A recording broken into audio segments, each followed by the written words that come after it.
Mi nombre es Héctor.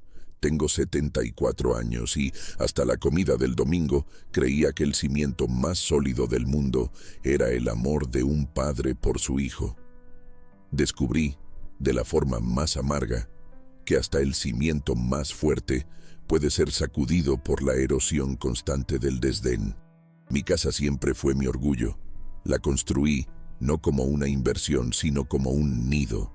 Cada ladrillo fue puesto con el sudor de mi trabajo como electricista, una vida entera trepado en escaleras y andamios para asegurar que mi familia tuviera un puerto seguro.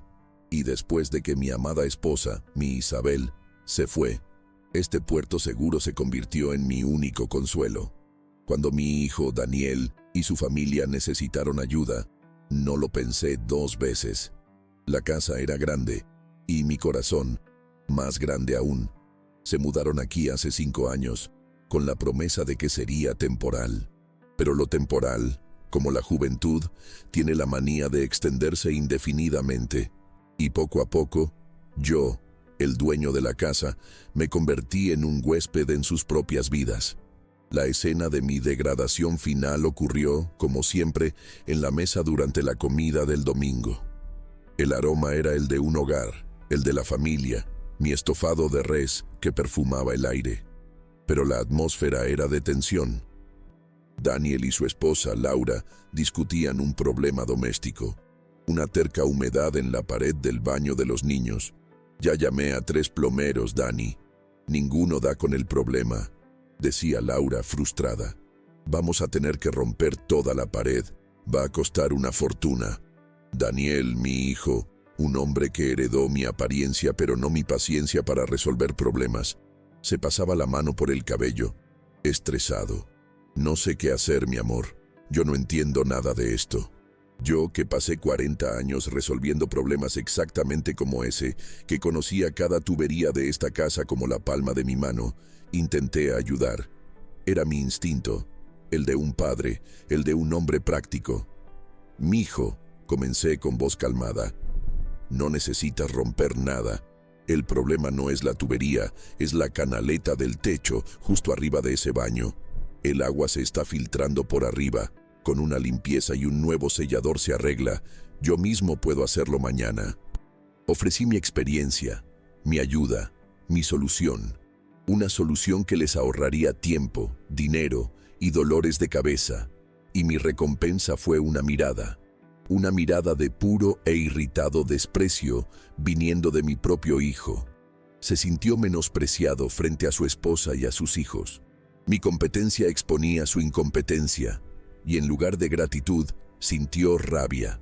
Golpeó el tenedor contra el plato con fuerza, el sonido metálico cortando el aire.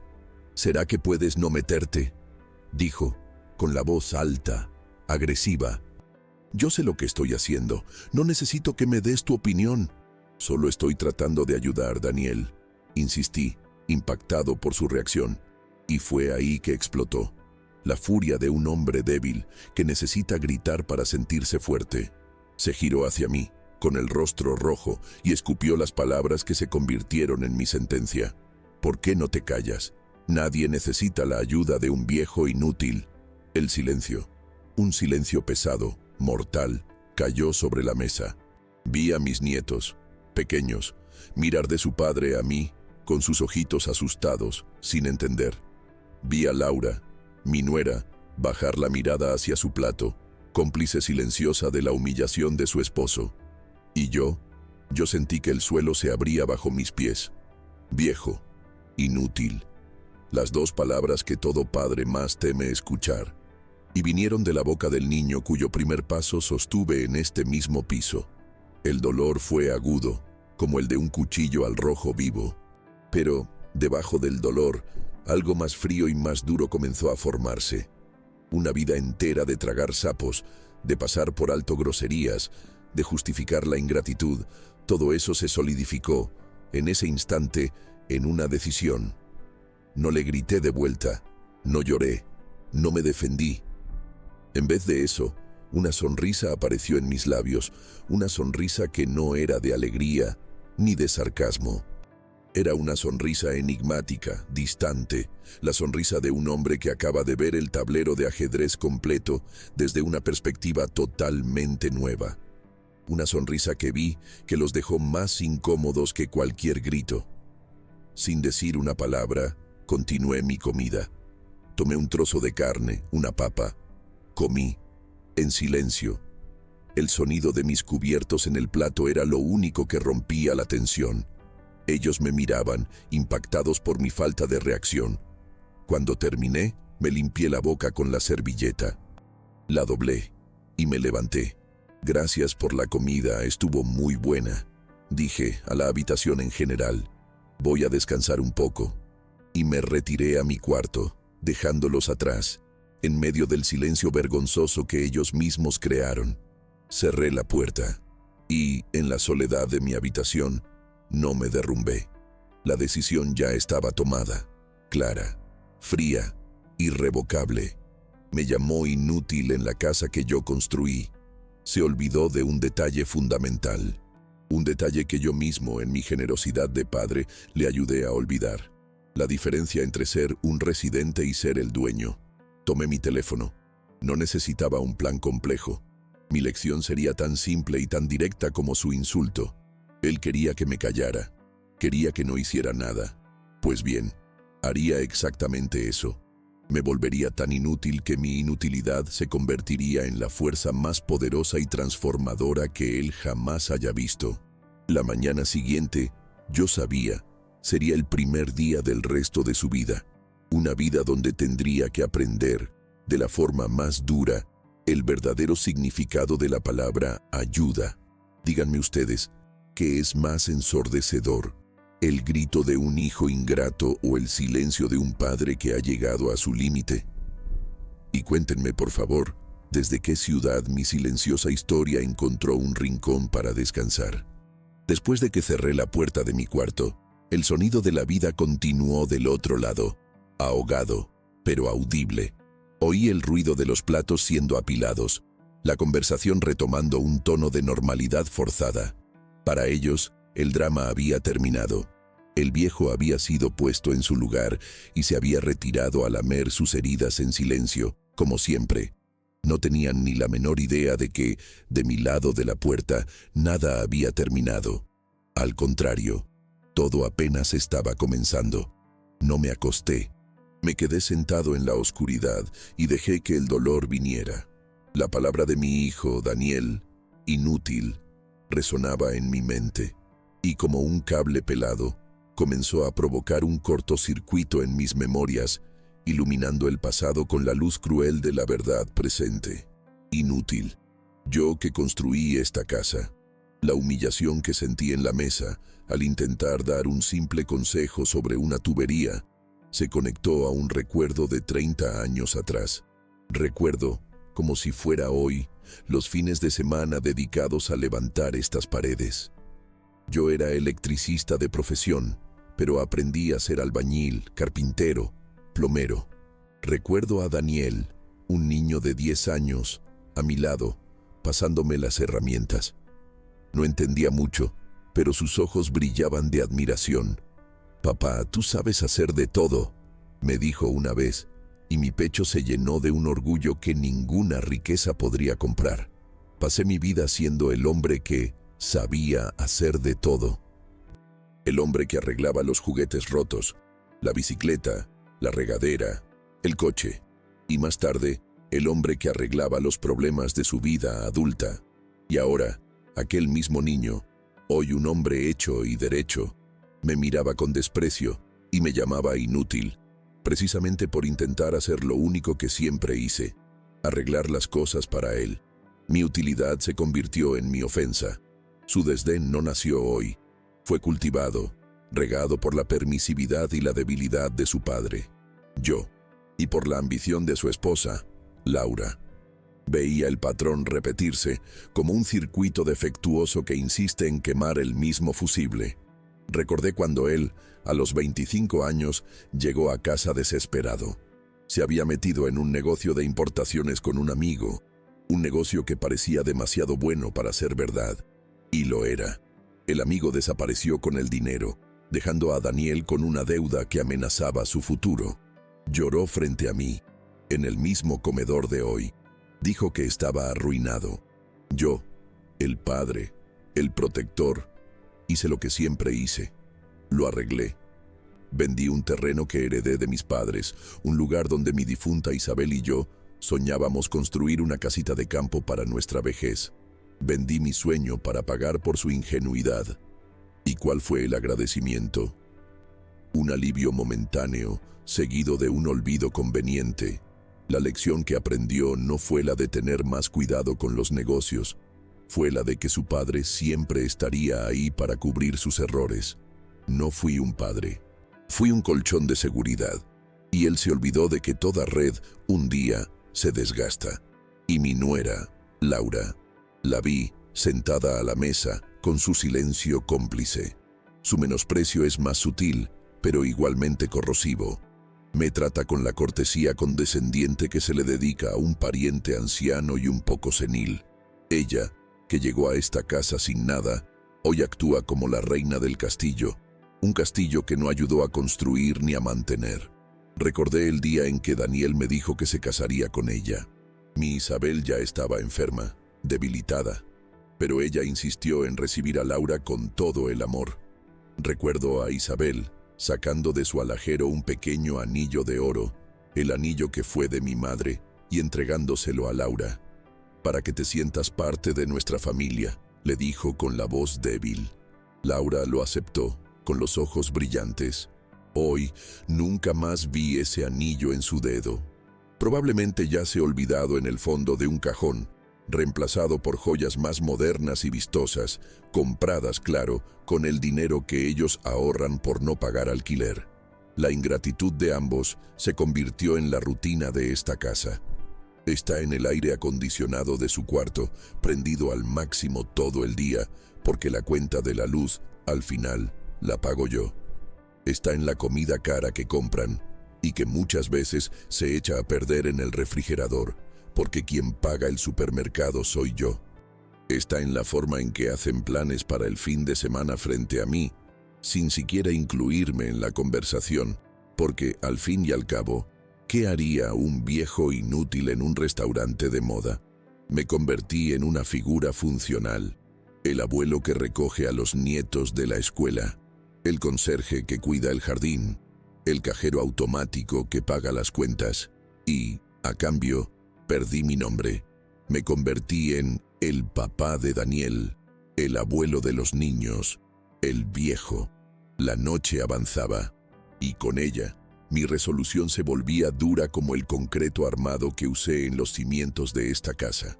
La promesa que le hice a mi Isabel, de cuidar a nuestro hijo, la interpreté mal. Cuidar no es proteger de la vida, es preparar para la vida. Y yo, en mi amor ciego, fallé. Creé un hombre de casi 40 años que todavía actúa como un adolescente mimado, que se esconde tras las faldas de su esposa y que escupe en el plato que lo alimenta. El sol comenzó a salir este lunes, 28 de julio de 2025, una nueva semana, y para ellos, un nuevo día de rutina y de olvido. Para mí, el primer día de mi nueva vida. Pasé la noche entera haciendo el inventario de una vida de sacrificios, y la auditoría mostró un desfalco, una pérdida emocional impagable. El sistema eléctrico de esta familia, pensé con mi mente de electricista, entró en cortocircuito total. El cableado del respeto está quemado, el interruptor del amor, desconectado. Y cuando un sistema está así, no se intenta arreglar una sola lámpara. Es necesario ir a la caja de fusibles principal y cortar la energía. Y la energía de esta casa, la posesión, la propiedad, el derecho legal de decir sí o no, siempre estuvo, silenciosamente, en mis manos. Ellos simplemente lo olvidaron. Hoy, yo se los recordaría.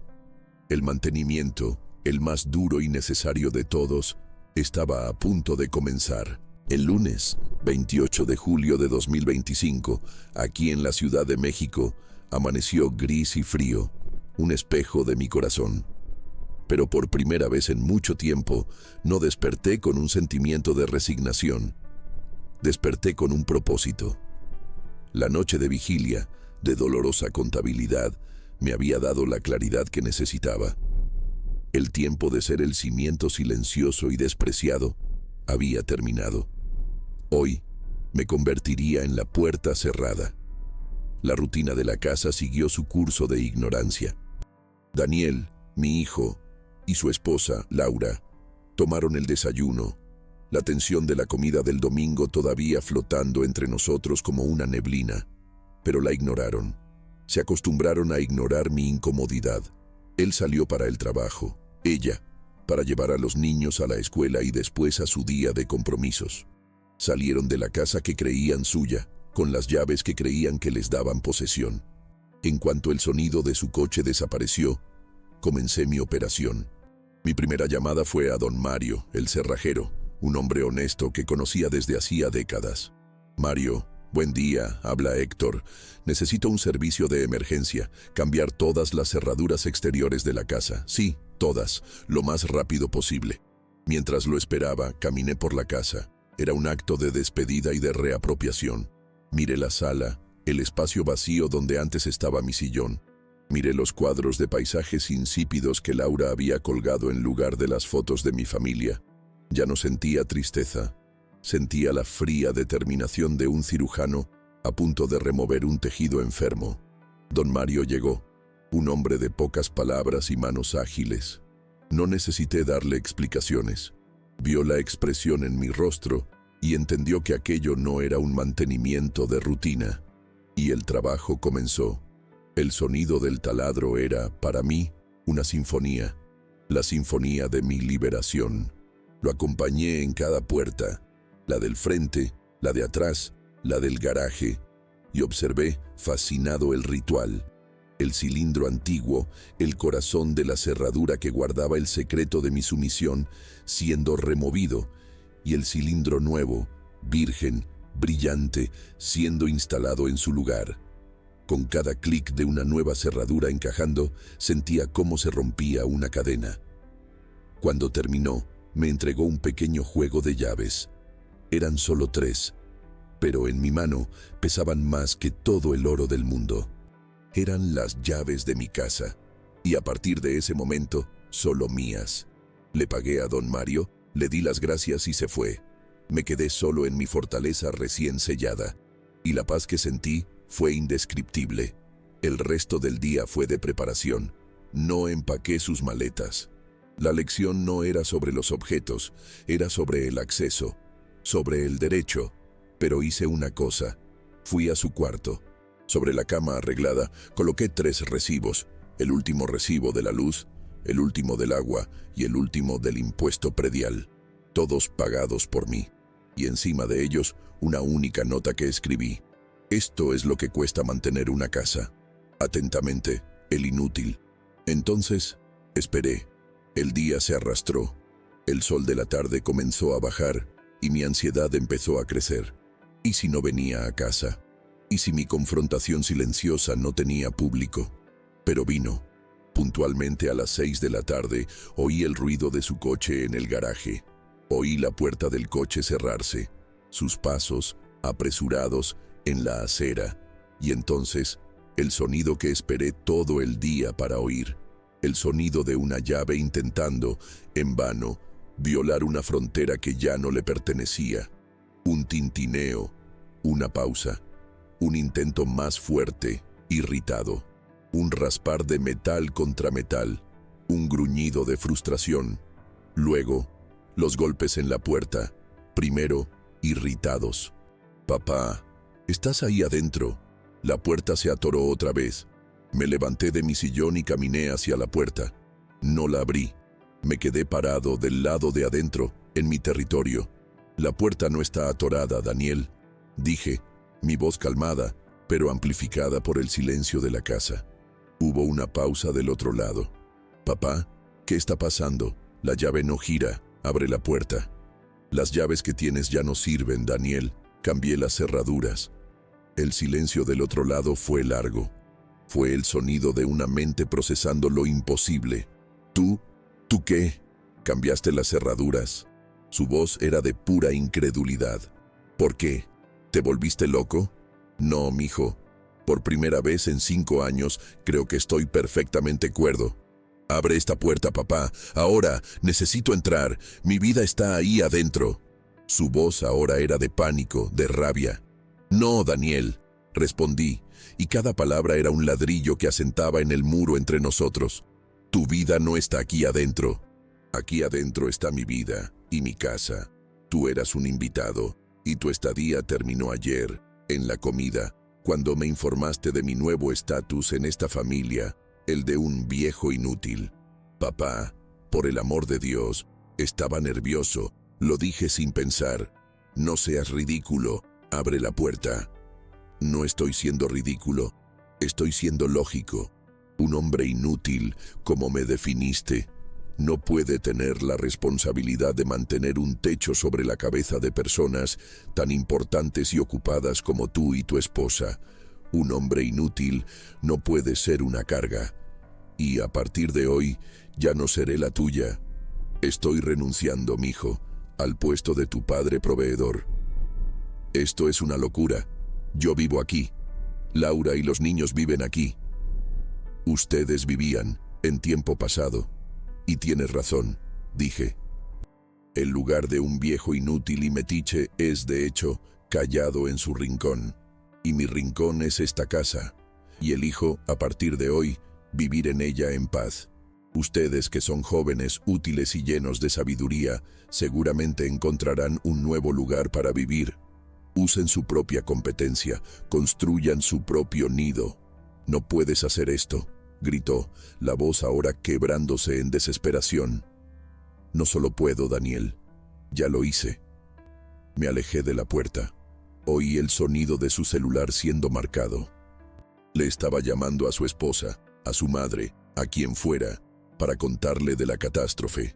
Lo dejé allá afuera con su rabia y su pánico. Yo, el electricista, finalmente había encontrado el interruptor principal y lo había apagado. La lección era simple. Quien paga la cuenta de la luz es quien decide si permanece encendida. Y en mi casa, en mi vida, la luz que la arrogancia de ellos intentó apagar, estaba a punto de brillar más fuerte que nunca. Los gritos de mi hijo del otro lado de la puerta duraron casi 1 hora. Eran un océano de furia e incredulidad.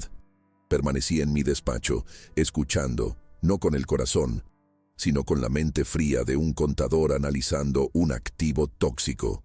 Gritó, amenazó, pateó la puerta. Y cuando su fuerza se agotó, el silencio que siguió fue el de su derrota inicial. Oí el sonido de su coche partiendo, rechinando las llantas en el asfalto, una última y patética demostración de una fuerza que ya no poseía. Yo sabía que ese no era el final. Era solo el fin del primer round. Fue a buscar refuerzos, fue a llamar a su general, a mi nuera Laura. Regresaron juntos, al final de la tarde de ese mismo martes. Esta vez no hubo titubeos. El timbre comenzó a sonar de forma continua, como una alarma de incendio. Y mi celular, que había dejado encendido a propósito, comenzó a vibrar con las llamadas y los mensajes de ambos. Ignoré todo. El silencio era mi escudo y mi arma. Después de unos 20 minutos de ruido incesante, su estrategia cambió. El timbre paró. Y una nueva voz, más fina y más calculada, comenzó a hablar a través de la puerta. ¿Don Héctor? Era Laura. Su voz no era de rabia. Era una voz empapada en lágrimas falsas, una actuación para los vecinos que, yo sabía, ya estaban espiando detrás de sus cortinas.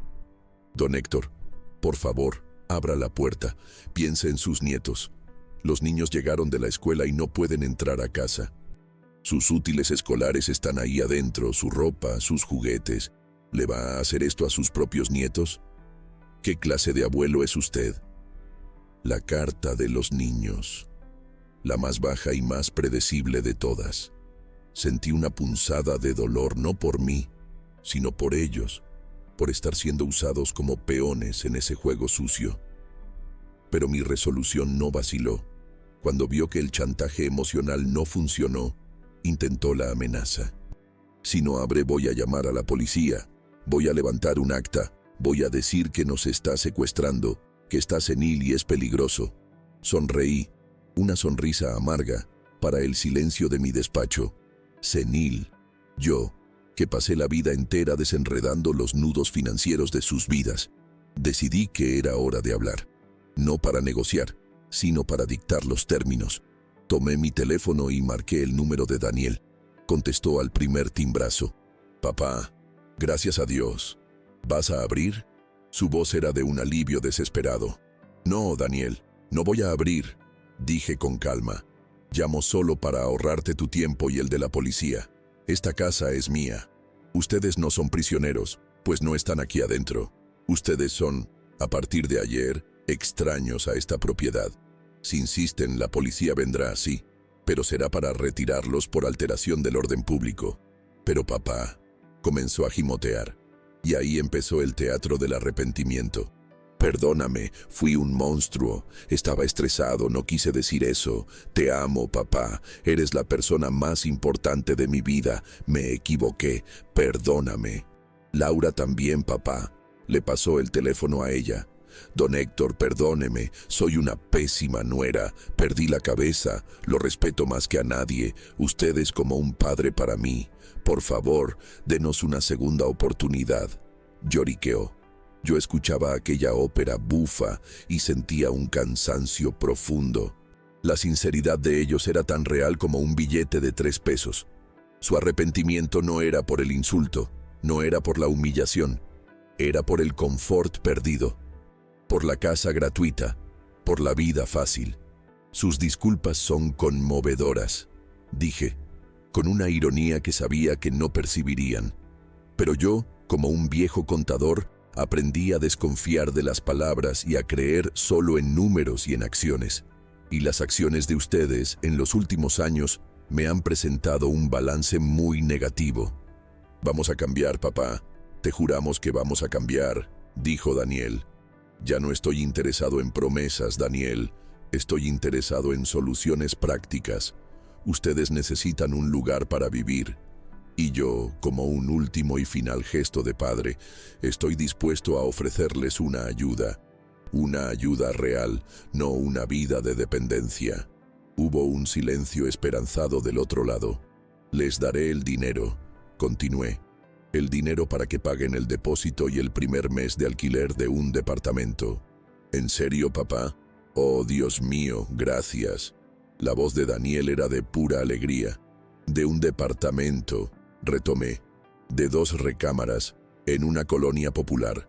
Un lugar sencillo, como el que tu madre y yo tuvimos cuando empezamos nuestra vida.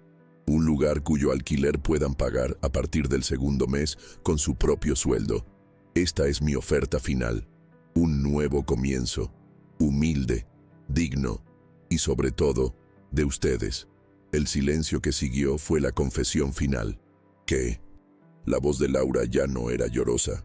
Era un chillido de indignación. «Un departamento de 2 recámaras, en las afueras. ¿Está bromeando? ¿Y nuestros muebles? ¿Nuestro estatus? ¿La escuela de los niños?»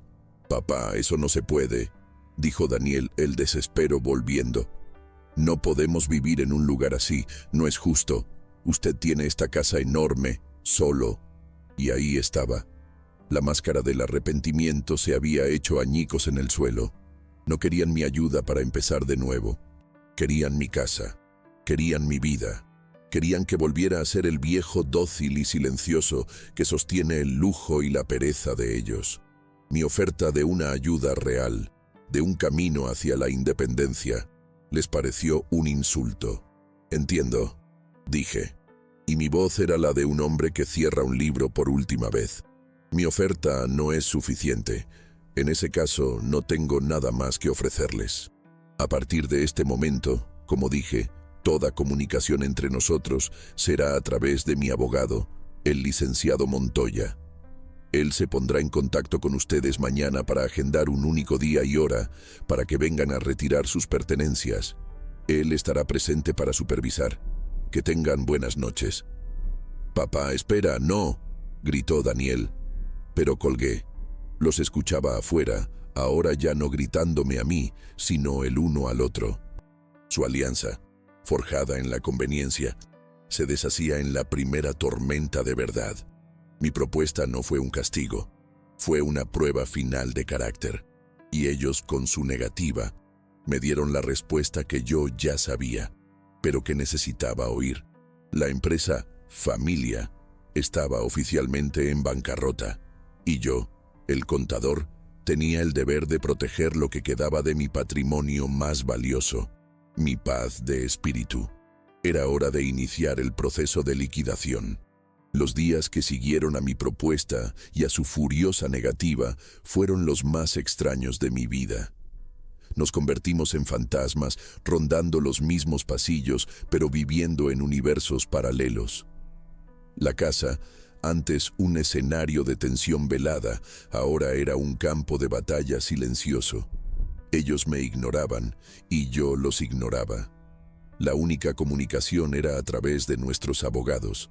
El licenciado Montoya me informó que ellos, después de consultar a un profesional y descubrir que no tenían ninguna base legal para impugnar mi decisión, aceptaron retirar sus pertenencias.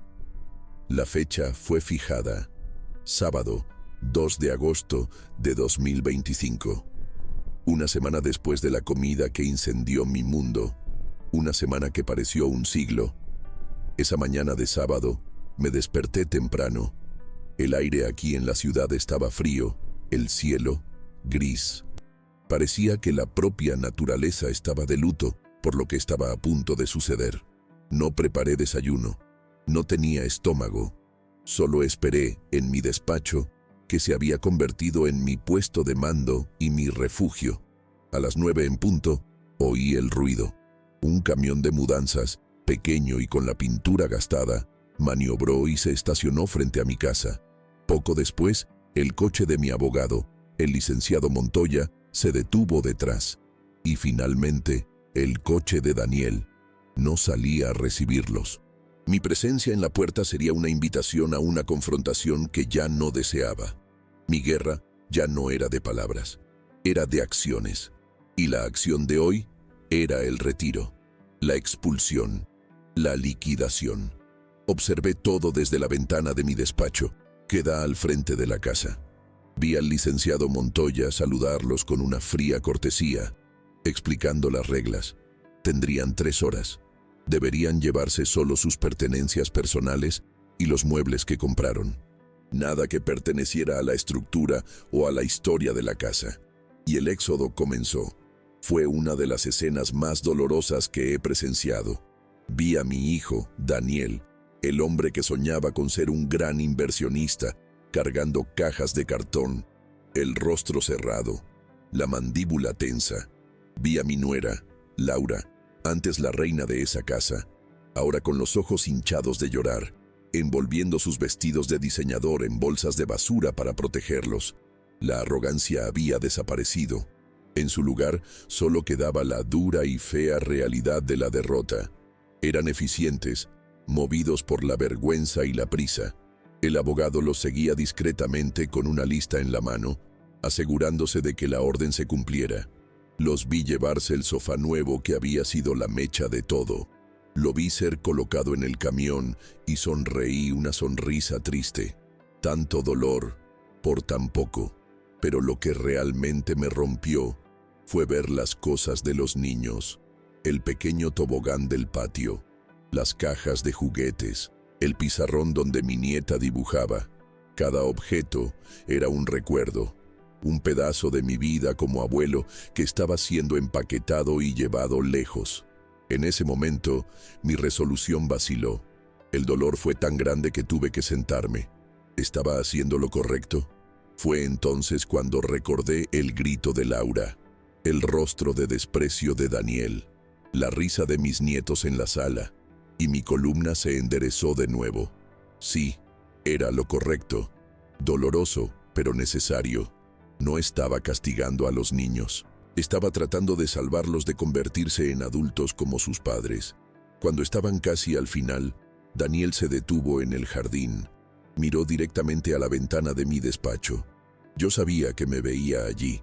Titubeó, pero luego caminó hacia la puerta trasera que daba al pasillo de mi refugio y tocó. Mi corazón martilleó en el pecho. No quería hablar con él, pero sabía que tenía que hacerlo. Era el punto final. Abrí la puerta. Quedamos frente a frente por primera vez en una semana. Parecía más viejo, más cansado. ¿Eso es todo entonces?, preguntó con la voz ronca. ¿Estás feliz ahora? ¿Conseguiste lo que querías? ¿Tu paz? Lo miré. Miré a mi hijo, al niño que crié, y mi respuesta vino desde el fondo de mi alma cansada. No, Daniel, no estoy feliz. La felicidad, para mí, murió en esa mesa el domingo. La felicidad era tener una familia que me respetara, y descubrí que no la tenía. Lo que conseguí hoy, continué, no fue la felicidad. Fue lo único que me quedaba. El derecho a vivir mis últimos años con un mínimo de dignidad. Es algo que tú, quizás, cuando tengas mi edad, entenderás el valor. Abrió la boca para decir algo, quizás para discutir, quizás para suplicar, pero no dijo nada. Solo bajó la cabeza. Antes de que se diera la vuelta, lo detuve. Espera, esto no es para ti, es para los niños. Le entregué un sobre que ya tenía preparado. El licenciado Montoya te explicará. Abrí un fondo de educación para tus hijos, para garantizar su escuela y su universidad, sin importar lo que pase con ustedes. El dinero será administrado por él. No tendrán acceso a un solo centavo. Es mi último regalo como abuelo. Tomó el sobre, con las manos temblorosas, y por primera vez vi en sus ojos no rabia, no pánico, sino una chispa de genuina y aplastante vergüenza. Mi generosidad final, en medio de su ruina, fue el golpe que no esperaba. Sin decir una palabra, se dio la vuelta y se fue. Lo observé subir a su coche al lado de su esposa y sus hijos.